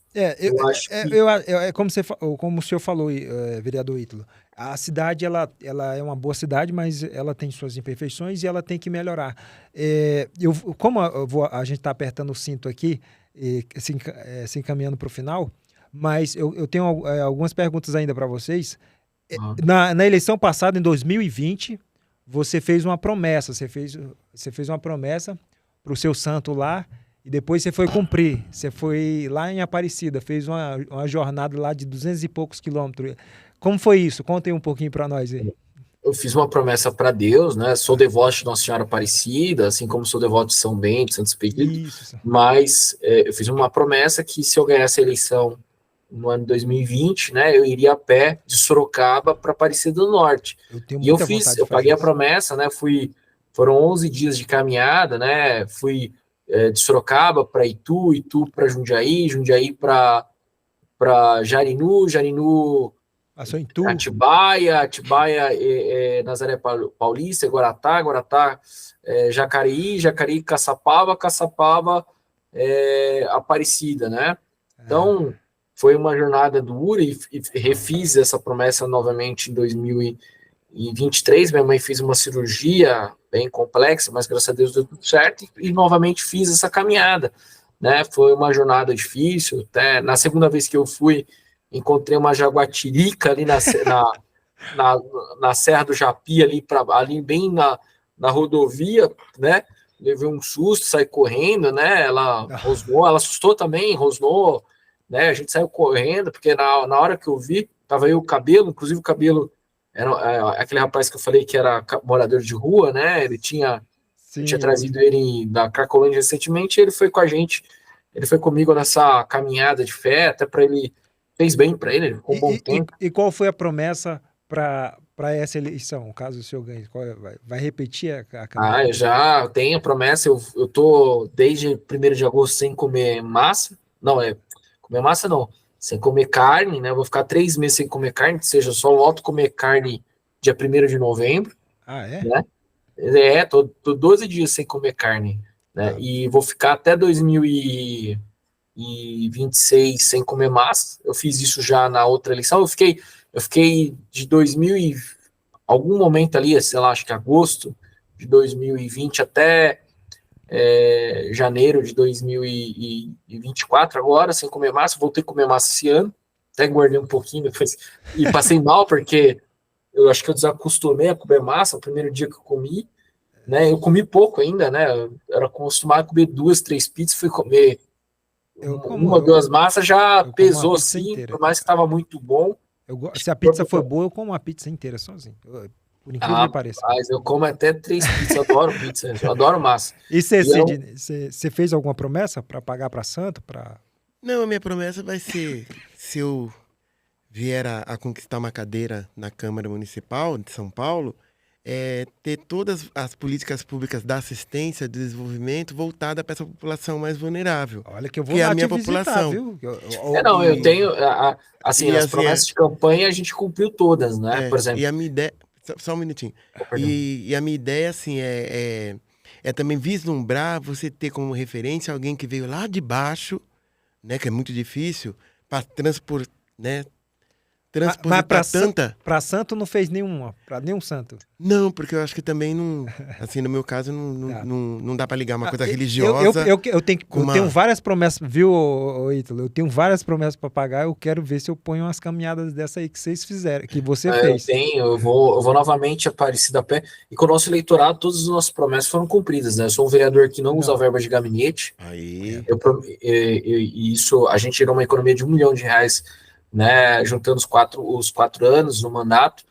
Eu prometi sempre votar contra aumento salarial, votei contra o aumento salarial dos vereadores, votei contra o aumento de número de vereadores, votei contra o aumento de número de comissionados. Entendi. Né? Então, todas as nossas promessas, votei contra todos os projetos de lei que prejudicavam empreendedores, comerciantes. Então, todas as nossas promessas de campanha, né, a gente cumpriu durante o mandato. Todos os projetos, nós tínhamos feito um plano de governo, dizer assim, com todos os projetos de lei, nós protocolamos todos, né, infelizmente não aprovamos todos, mas... Mas do jogo, né? Não tem como, porque não depende só da pessoa. Mas no primeiro dia de mandato, eu apresentei todos os projetos de lei do mandato, que eram 41 projetos, né? E ao longo do mandato, apresentamos 300 projetos, aprovamos 120 projetos de lei, aprovamos 120 leis importantes para a cidade de Sorocaba, a lei que viabilizou o 5G, a gente aprovou antes mesmo da capital. Eu vi essa a lei do sandbox, que a gente aprovou, foi a primeira cidade do estado de São Paulo a aprovar também a lei de sandbox, inclusive tive a oportunidade de sancionar juntamente ao prefeito Rodrigo Mango, presidente do Parque Tecnológico, na presença do vice-governador, lá no Parque Tecnológico, diante de 1.000 pessoas, mais ou menos, e foi um marco essa legislação. Graças a essa lei, por exemplo, uma escola da periferia de Sorocaba, que é do Jara Fernandes, é a primeira escola pública do Brasil a ter educação metaverso, com sala metaverso, crianças que muitas vezes não têm nem acesso à internet, a computador, né? Hoje elas têm aula e metaverso, né? Algo Legal, né? completamente distante da realidade, dando ali inclusão para essas pessoas. E fora a melhoria da educação das crianças em aulas de matemática, o desempenho delas melhoraram radicalmente, assim, né? O vereador Ítalo, não, legal, parabéns. Eu vi aqui, naquela prestação de conta que você faz, que o seu gabinete faz, eu acompanhei, tem vários sobre o 5G, tudo isso aí, eu dei uma olhadinha. Mas eu queria que o senhor perguntasse, que o senhor falasse a respeito o senhor foi condecorado, né? Recebeu uma comenda aí do governador Tarcísio. Você pode falar um pouquinho dessa comenda que o senhor recebeu? Obrigado. Eu tive a honra, né, o privilégio de ter ganhado, né, o colar, a comenda do colar Abraim, né? E foi uma comenda muito importante, marcou minha vida, porque eu sou o primeiro vereador da história a ganhar esse tipo de honraria de um governador, né? Lembrando que o vereador do interior é algo pequeno perto de um governador, né? É muito distante, Sim. né? E não foi por indicação política, não foi por nada disso, foi por mérito do nosso trabalho, por conta dessas leis, dessas legislações. O nosso nome foi selecionado pela Ordem do Ipiranga por esse mérito de trabalho, e nós tivemos a oportunidade de ganhar. Anteriormente, ganhei várias outras honrarias, né? Ganhei uma honraria da Marinha, né? Por esse projeto de tecnologia, honrarias do MMDC, reconhecidas pelo Estado. Tinha ganhado uma honraria, virei comendador, né? Ganhei essa honraria da Ordem Heráldica por conta dos nossos trabalhos, e reconhecido pela União e pelo governo do Estado. Então, foram várias coisas, vários projetos, nosso trabalho acabou refletindo. A gente foi ganhando várias honrarias, né, ao longo do mandato, que culminou nessa última, que foi algo muito importante para a gente, né, marcando a história, a nossa trajetória. A gente também é o primeiro vereador da história de Sorocaba, de primeiro mandato, a atingir 7.000 proposituras, né, e sendo reconhecido não só pelo volume, pela quantidade, mas pela qualidade. Legal, né? não, tá de vários parabéns. especialistas, né, vários professores universitários, né, deram depoimentos para a imprensa, né, tem uma matéria do Zenorte e do Gazeta de Sorocaba, né, e aí que diz que nós somos o vereador mais produtivo e qualitativo da história de Sorocaba.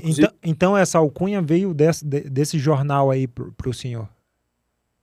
Essa alcunha de vereador mais produtivo veio... Então, dos jornais, né? E não só por conta do jornal, porque os vereadores têm a produção legislativa deles. Então, você consegue acompanhar no site da Câmara. Então, assim, não é só a opinião do jornal, né? Foi uma constatação. Então, se você pesquisar lá na Câmara, você vai ver que a gente tem 7.000 proposituras. Um vereador normal tem de 400 a 600 proposituras. E quando você entra no mérito, você vê, por exemplo, graças a uma indicação nossa, como a gente começou na conversa, a gente recuperou 56 milhões de reais. Sim. Você vai ver uma indicação da maioria dos vereadores, coisa de buraco, lâmpada queimada. E a gente tem, por exemplo, 15 mil ofícios, que nem conta dentro disso, que são normalmente os ofícios que a gente faz para a questão de zeladoria. A gente faz... Então, por conta disso, né, aí tem a matéria do Zenorte, do Gazeta, Sim. que traz ali entrevista. Então, a gente foi considerado o vereador mais produtivo e mais qualitativo. Legal, né? Parabéns, porque os bons trabalhos têm que ser reconhecidos. Sidney, se você chegar lá na Alesp, é a Alesp, né? Não, na Câmara Municipal. Na Câmara Municipal. O senhor vai me receber no seu gabinete? Sim, como qualquer um. Ó, que eu vou lá. É. O Ítalo, quando eu estive na Câmara de Sorocaba, ele me arrastou lá e mostrou tudo que tinha para mostrar. Então, pode saber que se você chegando lá, eu vou lá lhe visitar, tá bom? Com certeza. Qual é a sua promessa de campanha? Eu acho que eu tenho propostas públicas, né? Uma delas diz respeito a essa política de saúde mental para a população em situação de rua, mas também para criança, para adolescente, para o idoso abandonado, geralmente pelas famílias que eu trabalhei bastante. Então, voltado muito para esse lado social, né, da pessoa. Eu acho que tem que ter uma política de habitação para essa população, porque não adianta você prometer, como aqui em São Paulo a gente vê as autoridades prometendo tirar esse morador da rua e coloca onde? Então tem que ter uma política voltada para a habitação, que inclui políticas públicas da Coab, no governo municipal, da CDHU, no governo do estado, e no Minha Casa Minha Vida, que é um programa que é do governo federal, que a gente pode abranger também. Tem uma população que está em situação de rua que gostaria da escolarização, então como a gente inclui esse morador em situação de rua, que já está um pouco mais autônomo, e como que ele volta para a escola, por exemplo. Então tem que ter uma... Na verdade, tem que ter uma política intersecretarial, com várias secretarias. Aqui dentro de São Paulo tem uma taxa? Quantos por cento da população é morador de rua? Tem isso? Ó, não, no último, eu fui supervisor de um dos censos que conta a população em situação de rua aqui na capital. À época, a gente chegou num número aí perto de 45 mil, 50 mil. Eu acredito que é muito mais do que isso. Porque, por exemplo, durante o censo da Aqui em população São de rua Paulo na capital... o negócio é louco. Você passa em todo... Agora mesmo, eu vindo aqui... eu Não, e passei esses são os debaixo visíveis. Mas você tem aqueles que moram dentro dos bueiros, por exemplo. Sim, sim. E eu entrava dentro, como eu sabia, eu era morador em situação de rua, eu sabia que dentro do bueiro era moradia. Então, eu abria a boca de lobo e falava para os sensores, vamos entrar lá dentro, com lanterna, com tudo, e nós vamos contar, um a um. Eles morriam de medo, mas eu não tinha medo não, porque eu já conhecia. E aí eu entrava e contava aquela galerinha ali. Como era...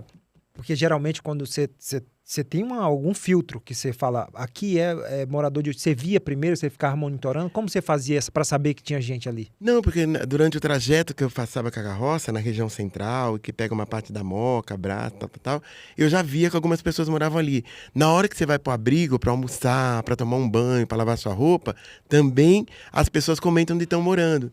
Então, ao longo do zum, zum, zum que você vai ouvindo, você sabe mais ou menos onde aqueles que não acessam o abrigo, ou por questões de não se adaptar às condições de regra do abrigo, porque também uma parte da população em situação de rua não se adapta ao abrigo. Sim. Porque o abrigo, quando você chega, tem regra. Você não pode entrar alcoolizado, por exemplo. Se você fuma cigarro, não digo nem o cigarro de maconha. Se você fuma um cigarro normal de nicotina e alcatrão, você só pode fumar 1 ou 2 cigarros, tem um espaço lá. Só que tem abrigos que não tem esse espaço para fumar e você não pode sair para a rua para fumar. Então, por conta de uma série de regras e de limitações, essa população em situação de rua não entra também no sistema estatal dos abrigos. Nesse caso, essa é um... Foi mal. Nesse caso, essa é uma das suas visões para a política, assim, que você ganhar, o que você vai bater em cima. São políticas transversais, que envolve essa pessoa, porque como o vereador falou, você tem GLBT que ia mais na rua, você tem idoso, por exemplo, eu cheguei... tem uma vertente, você Não, tem a vários... causa e tem uma vertente. São vários segmentos tem sociais que vertentes. Estão na rua. Você tem o jovem na rua, você tem a criança ou adolescente em situação de rua, você tem o GLBT que ia mais na rua, você tem o idoso na rua, você tem a mulher solteira sozinha na rua, você tem a família na rua, que inclui mãe, filho, marido, que geralmente é o pai ou o padrasto das crianças. Então você tem uma série... E você não tem programas para todo mundo dos segmentos. Dentro Hoje o Datena tá na TV Cultura, né? Tá lá no Roda Viva. Ele tá no Roda Viva. Você acha que, mesmo que ele não ganhe, mesmo que ele não se torne prefeito, você acha que tem como implementar essas ideias que você falou, mesmo que seja outro prefeito? Até tem, porque tá na agenda do dia hoje a questão da população de rua, principalmente nas regiões metropolitanas e aqui na capital. Que é feio, né? Você tem que ter um trato, né? É feio você chegar numa cidade e ver que uma cidade rica como São Paulo tá naquela situação, não é? Com tantos moradores de rua. Não acho feio, não, porque também eu chamaria meus colegas de... Eu digo... Seria até desumano falar isso. Eu digo assim, não me entenda mal, pelo amor de Deus. Eu digo, a pessoa tá ali morando. Tem que ter uma política para recuperar essas pessoas e colocar essas indigno pessoas... essa população na rua. Porém, pelo também, amor de Deus, não entendo jamais. que eu falei que é feio, mas que as pessoas são feias. Eu digo no sentido de que a cidade tenha que trabalhar melhor isso para resgatar essas pessoas e elas possam ter um lar, uma casa. Uma dignidade. O que não quer dizer que... Tem um projeto que... Desculpa a intromissão, tô ouvindo, né? Tem até um projeto de lei nosso aqui que não foi aprovado ainda. E algo que deu muito certo, inclusive tem um recurso do governo federal direcionado para a população de rua, né? Eu acredito em 2 vertentes, né? Aquela que eu comentei sobre a questão da internação involuntária, né? Que inclusive eu apresentei um projeto de lei, mas também um projeto chamado First House, que tradução em português é primeira casa. Isso. E são casas transitórias, né? Não é um albergue. Eu acho que isso é muito importante, porque aqui em Sorocaba mesmo tem uma reclamação de algumas pessoas referente ao albergue. Muitas vezes chega lá tem dependente químico e tal, você tira a liberdade da pessoa e tal. Então, o First House é o programa Minha Primeira Casa. Então, a pessoa vai para lá, cai muito nessa ideia que você comentou sobre uma equipe multi, então vai entrar a questão da educação, direcionamento de emprego, né? E também tirar, porque assim, a pessoa que costuma com a rua, ela perde muita dignidade, né? Então ela não tem mais noção assim eu falo isso porque eu convivi com o cabelo perdeu muita noção de dignidade humana. Então, questões de higiene básica, né? Escovar dente, passar um desodorante, tomar um banho, né? Ter uma higiene pessoal Eu mesmo tive que dar uma cobrada. Ele não era uma pessoa, mas ele perdeu a dignidade, ele perdeu porque tudo é educação, né? Quando a gente está numa casa, né, com nossos pais e tal, você é educada, passar o desodorante, escovar o dente, tomar banho, né? Usar um vaso sanitário, que também usar o vaso, então fica o cabelo ainda usava o vaso direitinho. O problema dele era esse descuido assim de tipo escovar o dente, pessoal, né, dele assim com o próprio de não lavar dele, um né? prato, né? Então tem muito disso, tem que ter inclusive uma forçada nesse sentido, né? Aqui em São Paulo, muita pessoa que é acostumada, por exemplo, pegar a marmita, comer e jogar, né? Aqui em São Paulo tem um programa chamado Vila do Reencontro. Então, o que é essa Vila do Reencontro? Que nessa última gestão eles idealizaram. Eles criaram essas casas modulares, né? E aí leva lá. Só que essas casas modulares são acompanhadas por assistentes sociais, psicólogos. É o First House. Esse projeto é baseado no First House. O First House. Porém, eu defendo uma evolução a mais do que isso. Eu defendo que essa pessoa que já está numa autonomia, ela pode até transitoriamente passar por esse First House. Só que eu defendo mesmo que tenha uma política de habitação para essa população, porque lá na Constituição diz todos têm direito à moradia. Aí a gente depois pode discutir os critérios de como todos têm direito à moradia. Eu acho que funcionaria bem só um momentinho só. Só que não dá para pegar uma pessoa que é dependente do seu último grau e colocar para ela morar numa casa definitiva, por exemplo. Porque pode ser... ela ia ser uma bagunça, né? Não sei se seria uma bagunça, mas ela vai ter outros problemas de saúde que vai fazer ela não entender que ela já está praticamente na casa própria dela. Outra coisa que esbarra, vereador, também na questão da casa própria para essa população, e quando a gente pega os programas populares de habitação, qual que é? É a questão da renda. Porque esse morador em situação de rua, praticamente ele não tem a renda. Ou ele tem a renda do Bolsa Família, que é uns 600, no máximo 700 reais, mas quando você vai... ou LOAS, e quando você vai acessar a casa própria, você já não estava usando mais droga, você já não bebe mais, porque tem muitos também que já conseguiram se livrar mesmo. Esse é um critério, né? É um critério. Tem que estar limpo, né?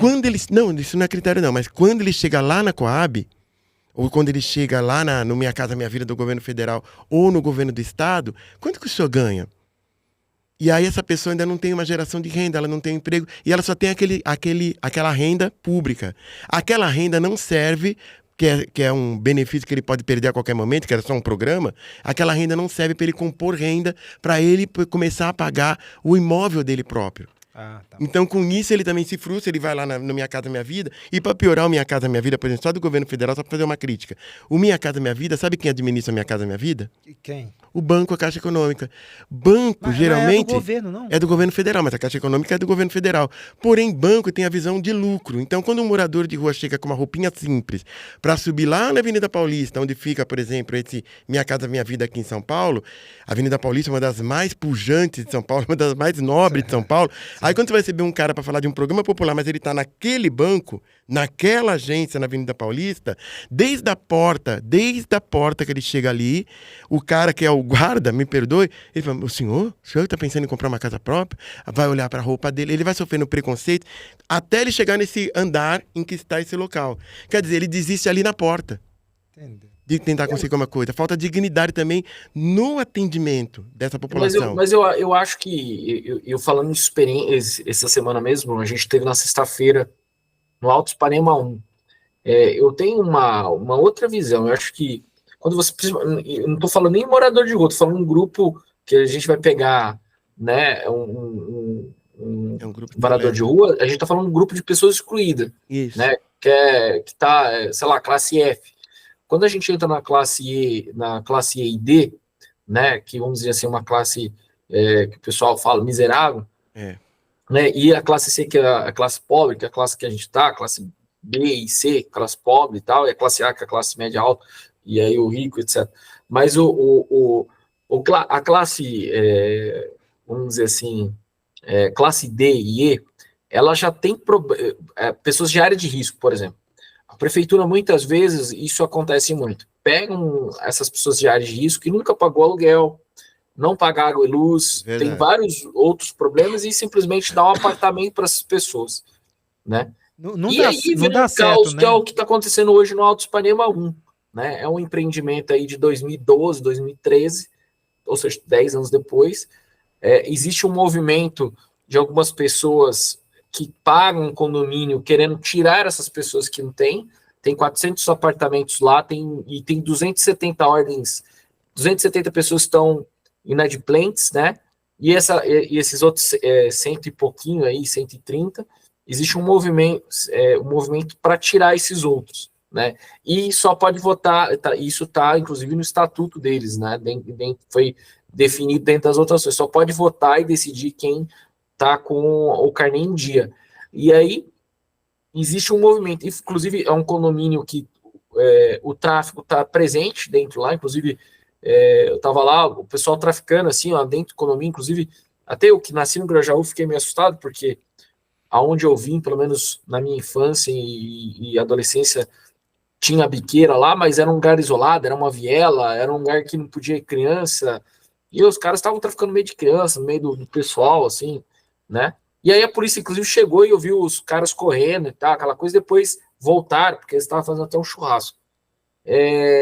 Eu acredito muito em uma situação da seguinte maneira, do Estado não dar a propriedade, né, nesse sentido, para essas famílias vulneráveis, assim, ser como é em Singapura. Eles cedem, inclusive o projeto de Singapura é inspirado em Singapura, o país, né? Tem até um amigo nosso, tem um amigo nosso que ajudou Você conhece? um ano Conheço. voluntariamente aqui no gabinete. Tem na Zona Norte, Singapura. E e lá em Singapura, o país, eles pagam um aluguel social, né?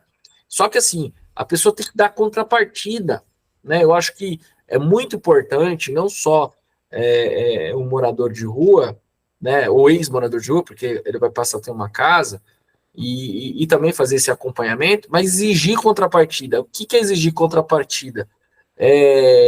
um Senão você cria uma compromisso, coisa né, dele. muito assistencialista. Você tem. Não sou contra o assistencialismo, mas eu acho que tem que forçar, por exemplo, a questão educacional. O cara produzir, né? O cara tem que começar a produzir para o trabalhar, Estado estudar, porque também as crianças são jogadas de qualquer jeito, Tem né? todo um Então acompanhamento, né? acaba criando um problema sem fim, porque eu acredito muito na estruturação das famílias, na estruturação daquelas crianças.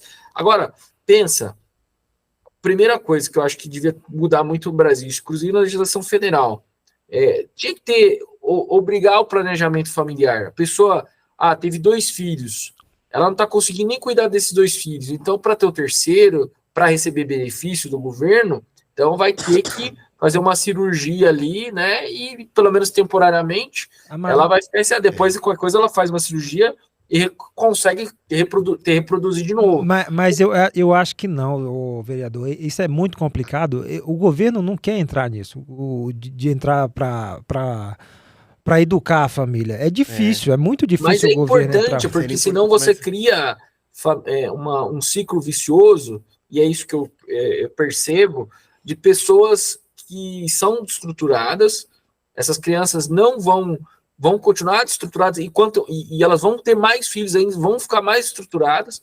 Se você não tem uma intervenção estatal dando educação, dando norte para essas crianças, forçando certamente os pais a dar o mínimo de condição para essas crianças, né? E isso você amarra em condições de benefício e tudo mais, você vai criar um país, e eu acho que os políticos brasileiros gostam muito disso, de criar pessoas assim, né? Que não sabem votar, pessoas que são completamente destruturadas. O governo, ele sabe, é uma crítica também, o governo sabe taxar, né? O governo é bom de taxar, de saber o que vai fazer com o meu dinheiro. Eu, por exemplo, falo muito pessoal, porque, tipo, você vê o desconto de uma folha de pagamento que chega a quase 10%, pô, eu acho paia isso. Eu como pessoa que trabalho, eu acho paia pra caramba isso aí. Mas por que essa situação piora?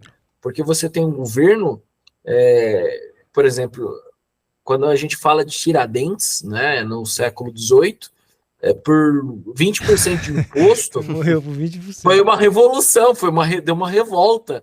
Hoje a gente tem aí a carga tributária superior a 40% e cada momento você aumenta a carga tributária. E a gente dá risada fazendo meme aí disso. Então a gente... e você vê o Haddad. Então, assim, por isso que é importante essa intervenção, né, para que essas crianças tenham um futuro decente, para que essas crianças possam ter uma ascensão social, né? Então, eu acredito muito, né, que a assistência social ela é importante, mas ela tem que ser amarrada a atribuições. Eu preciso falar isso agora. Saber ensinar as pessoas a pescar. E isso só é possível através da educação. Não, com certeza. Eu preciso fazer essa coisa que você vai até me ajudar, me corrigir, porque eu não quero sair feio na foto. É morador de rua ou é pessoa em situação de rua que se deve falar? Hoje a terminologia correta é pessoa em situação de rua ou morador em situação de rua, porque pode ser que num dado momento ele saia dessa situação. Mas não é crime falar morador de rua? Alguma coisa assim? Não é muito usual mais, não. Tá, os técnicos preferem que a gente fala morador em situação de rua. Tá, não, que eu quero ir pelo certo para não... Pô, olha o jeito que ele fala. Mas assim, então você foi o primeiro... pessoa em situação de rua, né, a ser a candidato a vereador, é isso? Eu acho que nessa eleição especificamente, talvez em outras pode ter tido, eu não conheci, porque também eu disputei uma outra por um outro partido, né? Uhum. Mas nessa eleição especificamente, acho que mais uma vez eu serei o único representante da população em situação de rua. Nessa eleição agora que vai acontecer, você é o único, não tem outro. Não tem. Até porque também tem uma dificuldade dos partidos, talvez até um preconceito dos partidos, em fazer com que você acesse o poder público, né? Que você acesse o poder legislativo, por exemplo, o executivo. Olhando em lupa, claro que você vai me falar, mas você pode ser um pouco mais específico. Olhando em lupa, aonde está a maior parte do seu eleitorado lá? Que você vai, os meus votos vão vir justamente daqui. Eu sei de onde vai vir, mas você pode ser um pouco mais específico. Se eu fosse pensar em fechar só na população em situação de rua, eu diria que, apesar que a gente não pode pedir voto nem nada, que não é o período. Sim, mas se eu fosse pensar nesses, aonde está esse segmento da população de rua, ele se encontra nesse momento muito forte na região central, mas no caso de São Paulo ele se espalhou pela cidade inteira. No caso. Só que, claro, não será só, mas quem trabalha com a população de rua também vai... Tipo a Wendy, né? Que tipo, ela já tem uma menina 10. A Wendy vai estar aqui também. Eu fico muito feliz de dia 26 ter ela aqui. Meus senhores, meus amigos, para mim foi um prazer ter você. Para mim seria um prazer maior ter o senhor aqui, o vereador Ítalo. Mas... Na próxima oportunidade, sem falta, estarei aí presente. Tá queria conhecer nosso amigo pessoalmente também. Seria uma honra, um prazer, né? Trocar experiências. Acho que essa oportunidade de conversa é importante para a gente trocar experiências, conhecer pensamentos diferentes, né? Acho que tudo essa vida é um aprendizado. Acho isso muito importante, principalmente quando se trata de políticas públicas. É interessante ver pontos de vista diferentes, né? E debater, conversar, né? Tentar extrair o melhor de cada um. O bom debate é sempre válido, né? A gente conversar, entender o que de fato é o mundo, o que de fato é a sociedade. E muito obrigado por você ter vindo também, o candidato Sidney. Sidney Silva. Tá bom? Recebi o vereador remotamente, o vereador da cidade de Sorocaba, Ítalo Moreira, ele que é um vereador, não é, isso aqui não é só que eu estou falando, isso aqui é fato, é verídico. Ele que é o vereador mais produtivo da nossa cidade de Sorocaba. Tem aqui o candidato Sidney Silva, ele que é o primeiro morador, né? É o primeiro candidato em situação de rua a ser um candidato a vereador da cidade de São Paulo. É verdade. Desejo muita boa sorte para vocês dois. Eu espero encontrar vocês em outras oportunidades, que a gente possa até repetir a dose aqui, tá bom? Muito obrigado, Ítalo. Muito obrigado, viu, Sidney? Obrigado. E Obrigado, você? meu irmão. Que Deus abençoe a todos aí. Obrigado a todos os internautas que nos acompanham. E tenho fé em Deus que cada vez mais esse canal vai crescer aí. Tamo junto. Valeu. Valeu. Quer dar uma palavrinha? Eu só agradeço o espaço, né, a oportunidade. Continuarei lutando sempre pela população em situação de rua, criança, adolescente, das populações vulneráveis, e te agradeço imensamente por esse espaço. Tá. Então é isso, pessoal. Um abraço. WhatsApp. Volta na próxima semana. Fechou.